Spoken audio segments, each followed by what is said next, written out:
My wife shouted, "Go home if you can't handle this." While flirting with her colleague in front of everyone, I said, "Okay," grabbed my keys, and left calmly. The next morning, as she finally returned home, I had already spoken to Ronan here, 34M, operations manager in Phoenix. Look, I'm not unreasonable, but there's got to be a line somewhere, right? And I think my wife just crossed it in the most public way possible. Been married to Sable, 31F, for 5 years. She's a real estate agent, pretty successful, about 25K Instagram followers. Always been social, which I never had a problem with. I work logistics for a construction company, not exactly Mr. Excitement, so I get that she likes being around more dynamic people sometimes. Last night was my company's quarterly mixer. These events are usually pretty boring. Bunch of contractors, suppliers, office staff trying to network over cheap wine and catered sandwiches. Sable came as my +1, which she normally enjoys because she can hand out business cards and make connections. Everything was fine for the first hour, normal small talk. She was charming with my colleagues. I was proud to have her there. Then her co-worker Zane showed up. Zane Archer, 35M bike, works in commercial real estate, drives a BMW, recently divorced, you know the type. Sable's mentioned him before. Apparently he's some hotshot who closed several big deals this year. Fine, whatever. But the second this guy walked in, it was like I became invisible. Sable immediately gravitated toward him, laughing way too loud at everything he said, touching his arm when she talked, standing close enough that their shoulders kept bumping. When someone would try to include me in the conversation, she'd steer it right back to Zane's latest success story. I tried to stay cool about it. Maybe she was just networking. Maybe I was reading too much into friendly conversation. But after about 30 minutes of watching my wife basically flirt with another man in front of my co-workers, I quietly pulled her aside. "Hey babe," I said, keeping my voice low. "Maybe we could tone it down a little with Zane? People are starting to stare." Her reaction was immediate and loud. Loud enough for the entire conversation area to hear. "Oh my God, Ronan, if you're that insecure about me talking to a colleague, maybe you should just leave." The conversation around us stopped. My boss was standing maybe 10 feet away. Johnson from accounting was holding a drink halfway to his mouth, just staring. Even Zane looked uncomfortable. I stood there for about 5 seconds, processing what had just happened. My wife had just publicly humiliated me in front of my colleagues, basically told me to get lost so she could continue flirting with another man. "Fair enough," I said, and I left. Didn't make a scene, didn't argue back, didn't try to drag her out. Just grabbed my keys from the coat check and drove home. My phone started buzzing with texts and calls from her before I even got to the parking garage, but I didn't answer. Been about 12 hours now and she's still not home. According to her Instagram story, the party moved to some downtown bar around 11 p.m. Lots of photos with Zane and her work friends, all looking like they're having a great time. Here's what I can't figure out. Am I overreacting? Is this just normal social behavior that I'm being weird about? Or was that as disrespectful as it felt? Because from where I'm sitting, telling your husband to leave a work event so you can continue flirting with another man feels like a pretty clear statement about where your priorities are. My dad always told me that respect is the foundation of any relationship, and that once someone shows you they don't respect you publicly, they never respected you privately either. Maybe he was right. Edit. Getting a lot of responses asking what I'm planning to do. Honestly, I don't know yet. Part of me thinks I should wait for her to come home and we'll talk it out. But another part of me keeps thinking about that look on Johnson's face when she told me to leave. Edit 2. To everyone asking about our relationship history, this isn't the first time something like this has happened, but it's the first time it was so public and so blatant. Usually it's more subtle. Too much attention to male clients. Harmless flirting that makes me uncomfortable. I've brought it up before and she always says I'm being controlling. Update 1. Sable finally came home around 2 a.m. the night I posted. I heard her car in the driveway, heard her fumbling with the keys at the front door. I was sitting in the living room, hadn't been able to sleep, just thinking about everything. She walked in expecting a fight. I could see it in her posture, defensive, ready to justify her behavior, probably had her arguments all prepared about how I was being controlling and insecure. Instead, she found me completely calm. We need to talk, she said immediately, dropping her purse on the counter. Do we? I asked. That threw her off. She was expecting anger, accusations, drama. Not this detached, almost businesslike tone I was using. You embarrassed me tonight, Ronan. Walking out like that in front of everyone, making me look like some kind of bad wife. I just looked at her for a minute. You told me to leave. I didn't mean literally. What did you mean then? She started pacing around the living room, getting more agitated. I meant stop being so jealous and possessive. Zane is a colleague. We were networking. You acted like I was cheating on you or something. Were you? Was I what? Cheating on me? The question hung in the air for a long moment. She didn't answer right away, which was answer enough. I can't believe you're being like this, she finally said.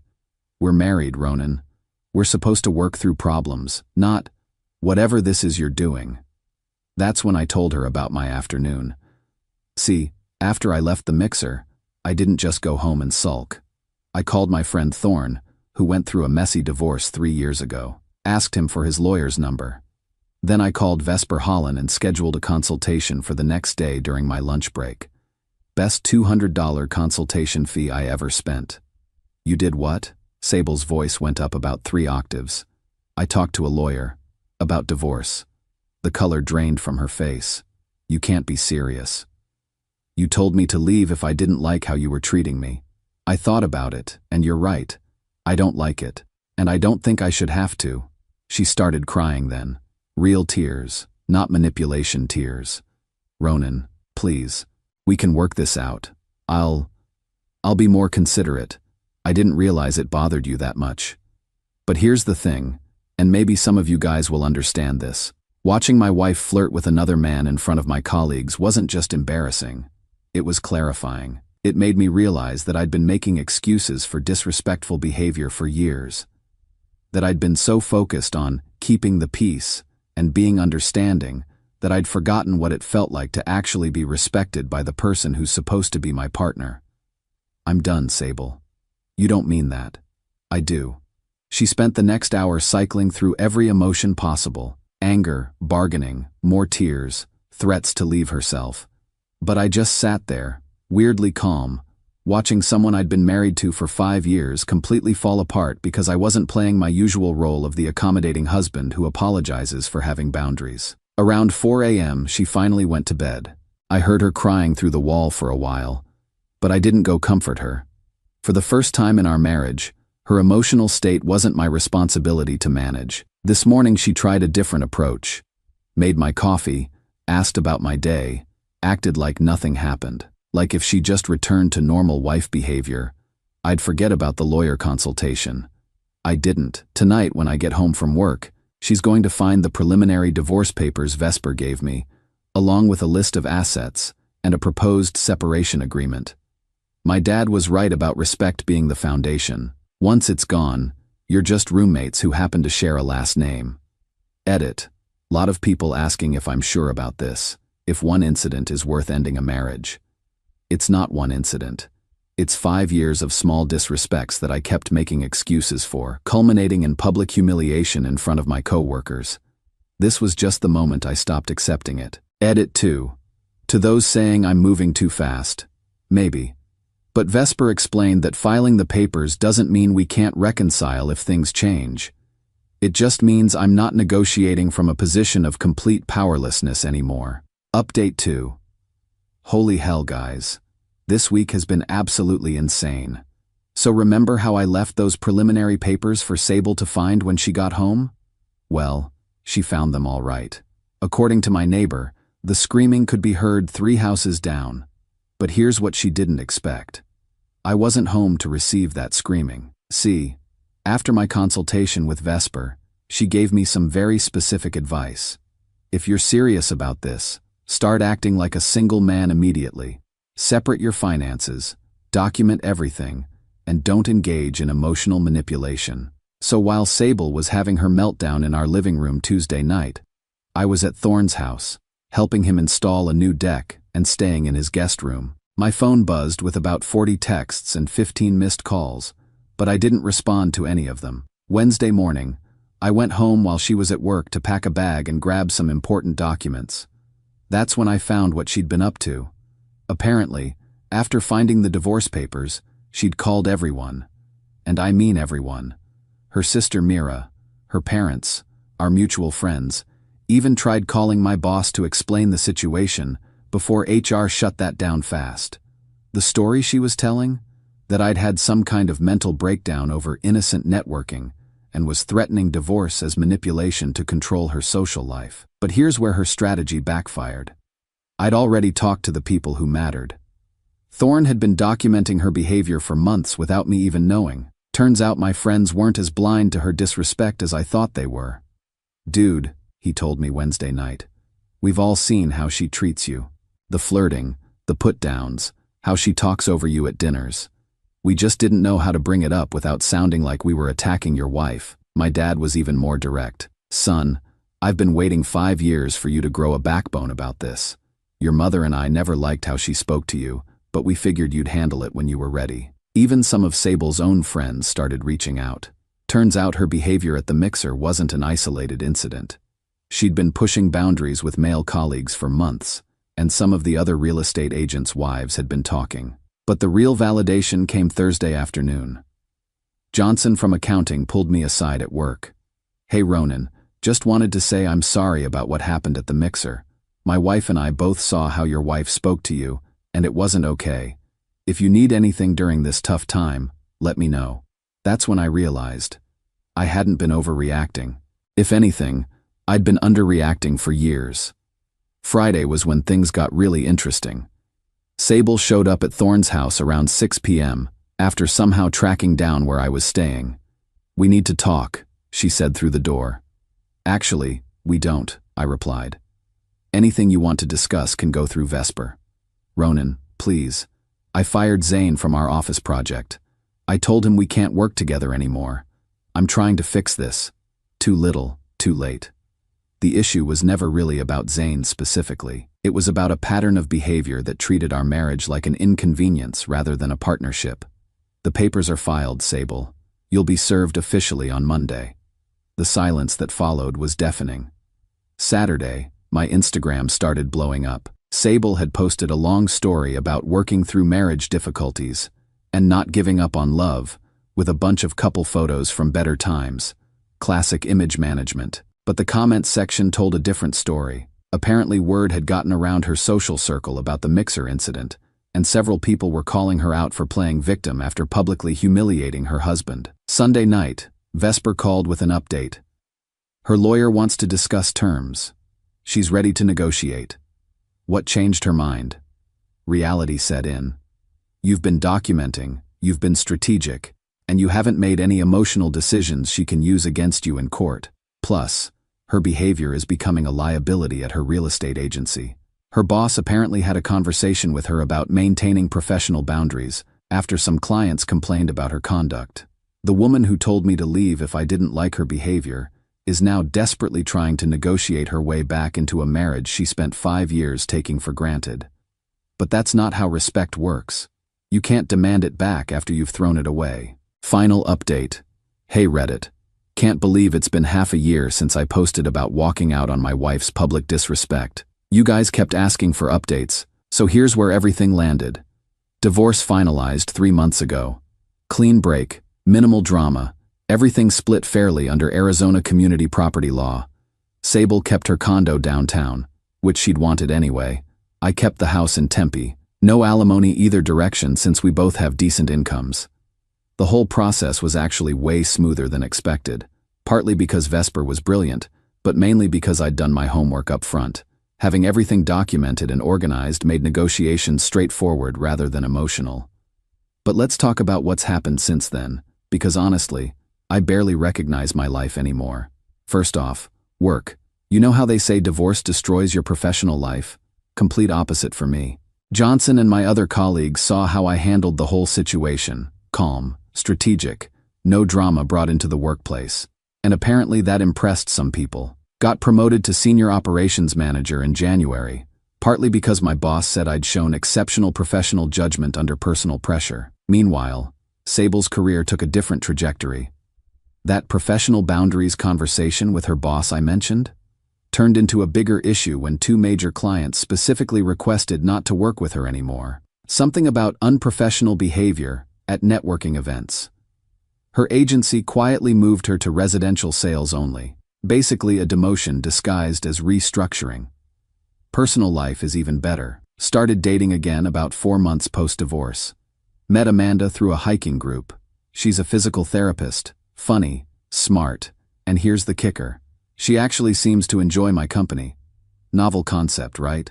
When I told her about the marriage and what ended it, her reaction was, "Wait, she told you to leave your own company event, and you actually left?